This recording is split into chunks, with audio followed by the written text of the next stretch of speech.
Assalamualaikum warahmatullahi wabarakatuh. Kali ini saya akan membahas topik keterbagian, masih materi pengantar di mata kuliah struktur aljabar.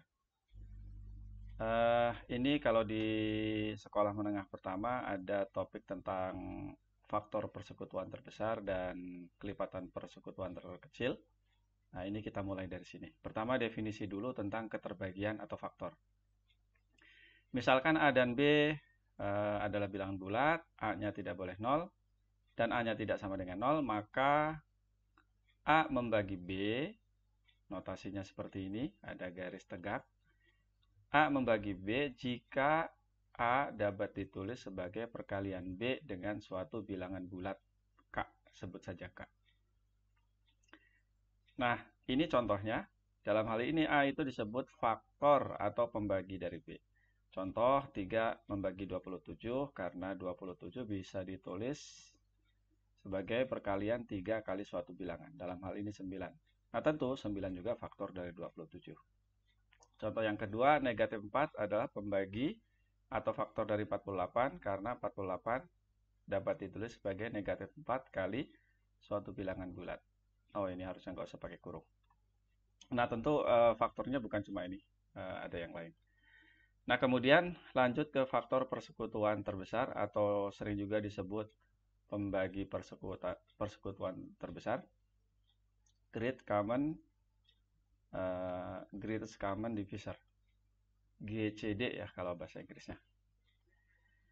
Misalkan A dan B adalah bilangan bulat di mana A-nya tidak sama dengan 0 atau B-nya tidak sama dengan 0. Dengan kata lain, A dan B tidak boleh 0 secara bersamaan.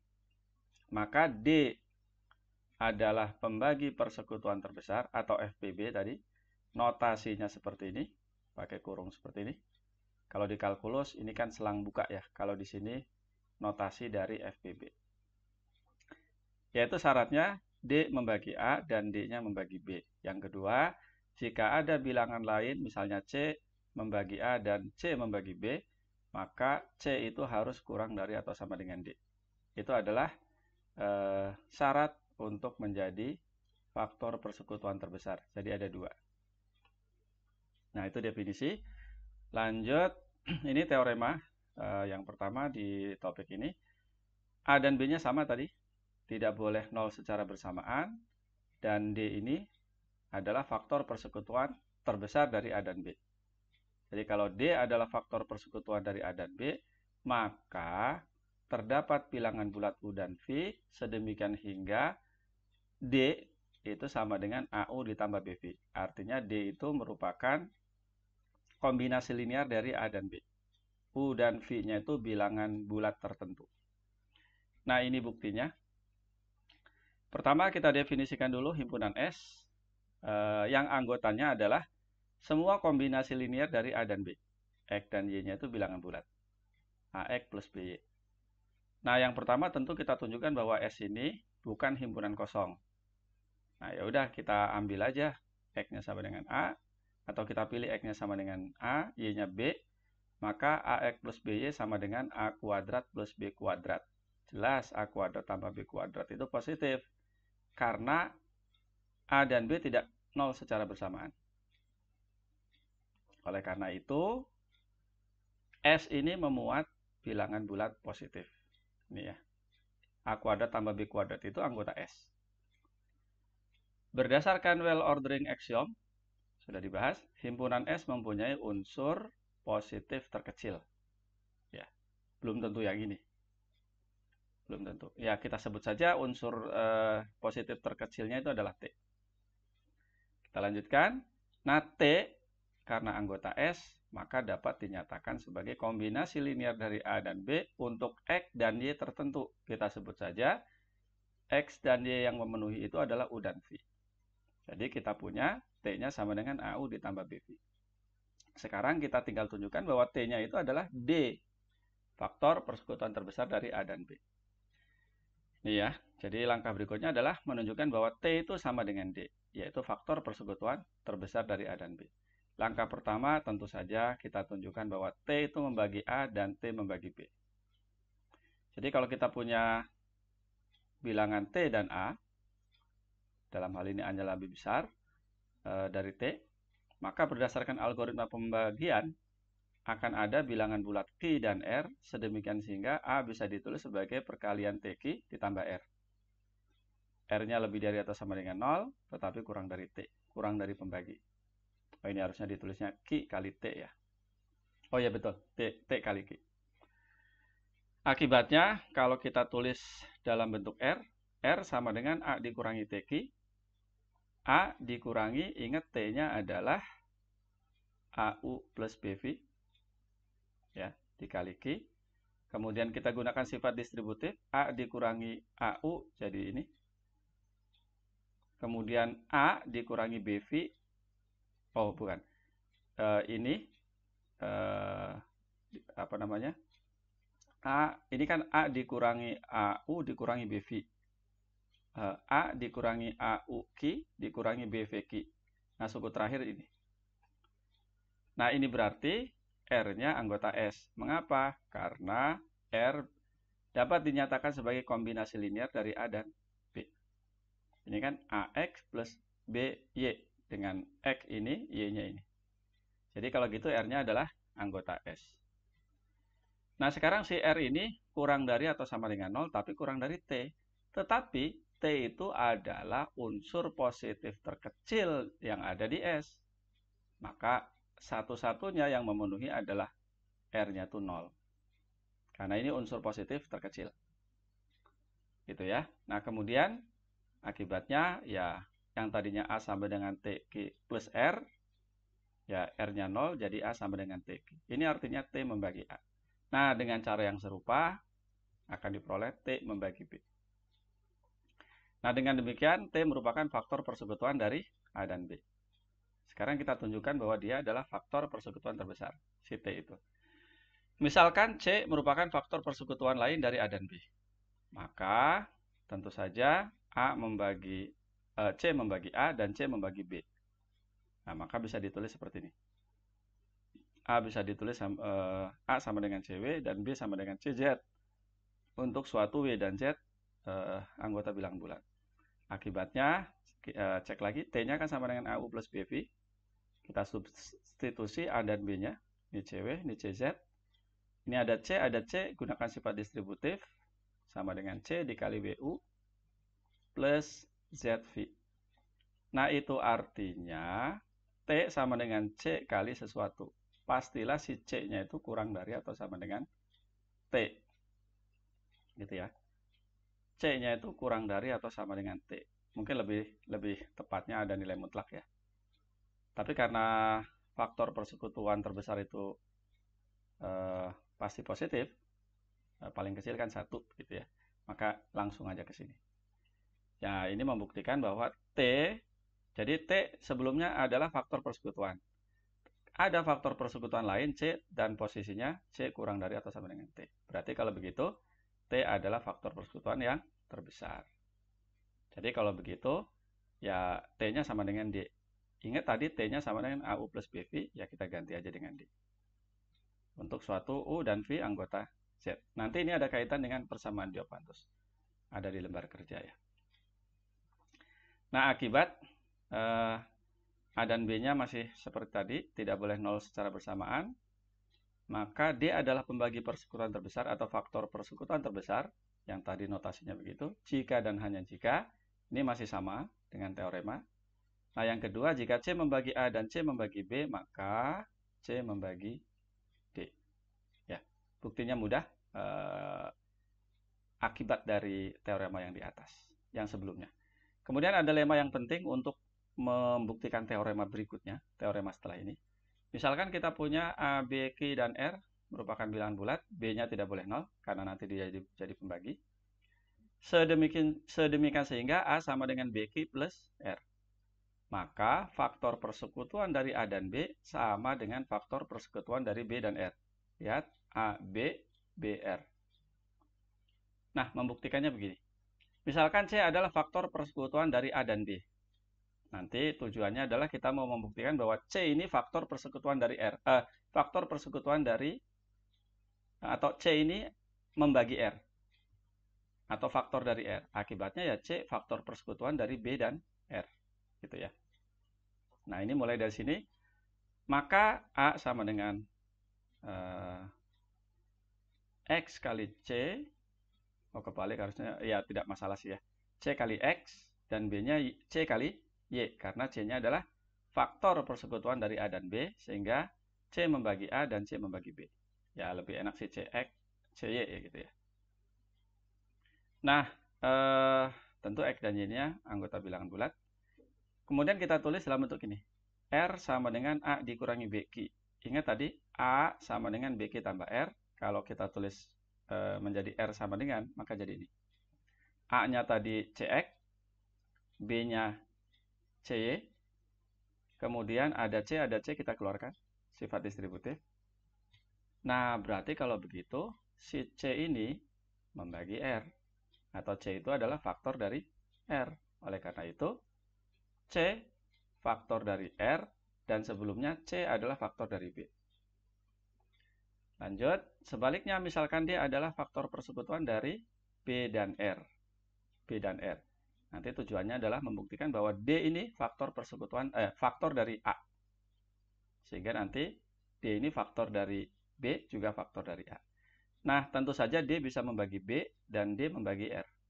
Kita tulislah seperti ini, sesuai definisi keterbagian. Ini ya. Untuk suatu W dan Z anggota bilangan bulat. Nah, tadi di hipotesis A sama dengan BQ plus R. B-nya kita substitusi dengan DW. Kemudian R-nya kita substitusi dengan DZ. Di sini ada D, gunakan sifat distributif, maka dapat seperti ini. Nah, berarti kalau begitu D membagi A. Sebelumnya tadi D membagi B. Oleh karena itu, D adalah faktor persekutuan dari A dan B. Kesimpulannya adalah, semua faktor persekutuan A dan B merupakan faktor persekutuan dari B dan R. Oleh karena itu, pasti yang terbesarnya sama dong. Gitu ya. Jadi sebetulnya ini membuktikan kesamaan dua buah himpunan. Himpunan yang pertama adalah semua faktor persekutuan dari A dan B. Himpunan yang kedua adalah semua faktor persekutuan dari B dan R. Dan ternyata himpunan itu sama, maka unsur terbesarnya pastilah sama. Gitu ya. Jadi terbukti. Nah, ini teorema utamanya, algoritma Euclides. Misalkan A dan B adalah bilangan bulat positif, dan A-nya lebih besar dari B. Gitu ya, A-nya lebih besar dari B. Jika B membagi A, maka FPB dari A dan B, ya B itu sendiri. Jika B tidak bisa membagi A, nah tentu dalam hal ini B-nya tidak sama dengan 0 ya. Jika B tidak sama dengan A, maka gunakan algoritma pembagian. Jadi, A lebih besar, ingat, A-nya lebih besar ya. A dibagi B, hasilnya Q0, sisanya R0. Dengan R0 lebih dari atau sama dengan 0, dan kurang dari Q0. Kemudian B-nya kita bagi dengan R0, hasilnya Q1, sisanya R1. Dan seterusnya, pasti ada sejumlah terhingga langkah, sehingga ujungnya diperoleh RT kurangi 1 sama dengan RT, dibagi RT, RT kurangi 1, dibagi RT, hasilnya QT plus 1, sisanya 0. Nah, maka FPB dari A dan B, ingat untuk B yang tidak bisa membagi A, sama dengan RT yang ini. Nah, bagaimana membuktikannya? Pakai lema sebelumnya. Lihat dari sini, FPB dari A dan B sama dengan FPB dari B dan R0. FPB B dan R0 sama dengan FPB R0 R1. Dan seterusnya, sehingga ujungnya sama dengan FPB dari RT kurangi 1, RT kurangi 1 dengan RT. Dan sama dengan FPB dari RT dan 0. FPB dari RT dan 0 adalah RT. Oke, itu. Silahkan ditulis sendiri. Nah, ini soal-soalnya. 1, 2, 3 dibahas di video ini. Nah, ini 12.308. Mau cari FPB-nya. Ini ya. 12.378 dibagi 3.054 hasilnya 4, sisanya 162. 3.054 dibagi 162 hasilnya 18, sisanya 138. Ini 162, 138 dan seterusnya peroleh seperti ini. Maka FPB-nya 6. Nah, karena FPB-nya 6. Sekarang lihat teorema sebelumnya. Kalau FPB-nya 6, maka sin 6 ini dapat dinyatakan sebagai kombinasi linear dari 12.378 dan 3.054. Nah, ini caranya. 6 sama dengan 24 kurangi 18. 18-nya 138 dikurangi 24 kali 5. Nih, diuraikan dulu, buka kurungnya. Jadi diperoleh 24 ditambah 24 kali 5, jadi 24 kali 6, kurangi 138. Nah, berikutnya 24-nya kita uraikan. 24 sama dengan 162 kurangi 138. Ini kalikan 6 kurangi 138. Uraikan terus, jadilah seperti ini. Maka U dan V dalam teorema sebelumnya, U-nya adalah 133, V-nya adalah negatif 525. Gitu ya. Silakan dipelajari. Nah, ini. Ini U-nya, ini V-nya. Jadi D merupakan kombinasi linear dari 12.378 dan 3.054. Nah, ini berikutnya soal ya. Jika AU plus BV sama dengan 1, tentu A dan B-nya tidak 0 secara bersamaan. Buktikan FPB-nya 1. Gitu ya. Kalau dari kanan ke kiri, jika FPB-nya 1, maka ini, nah itu ada di teorema sebelumnya. Gitu ya. Untuk D-nya sama dengan 1. Nah, sekarang perhatikan kotretan berikut. Nah, ini soalnya. Jadi, dari sini, pertama kita akan tunjukkan ini ya, FPB-nya sama dengan 1. Nah, misalkan FPB-nya ini sama dengan T. FPB itu pasti lebih dari atau sama dengan 1. Gitu ya. Nanti kita akan tunjukkan bahwa T-nya sama dengan 1. Nah, sekarang ini artinya T membagi A dan T membagi B. Apa artinya T membagi A? Maka T membagi A itu artinya A sama dengan T kali X. B sama dengan T kali Y. Tentu X dan Y-nya bilangan bulat. Begitu. Nah, kemudian ada A, ada B. Nah, manfaatkanlah yang ini. Lihat, AU ditambah BV sama dengan 1. A-nya adalah TX. Kemudian B-nya adalah TY. Gitu. Ada T, ada T. XU ditambah YV. Sama dengan 1. Ini kali ini sama dengan 1. Pastilah T-nya itu kurang dari atau sama dengan 1. Gitu ya. T-nya kurang dari atau sama dengan 1. Karena ya T-nya kan pasti positif ya. Karena FPB. Gitu.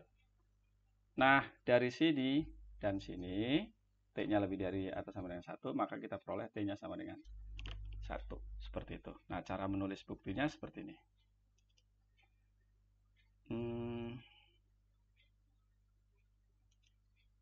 Nah, ini cara menulis buktinya. Silahkan disimak ya. Lanjut ke soal yang kedua. Jika C membagi AB, C membagi A kali B maksudnya, dan FPB dari C dan A itu sama dengan D, buktikan bahwa C membagi BD. Nah, kembali lagi pakai kotretan aja. Ini adalah berikutnya. Nah, ini soalnya.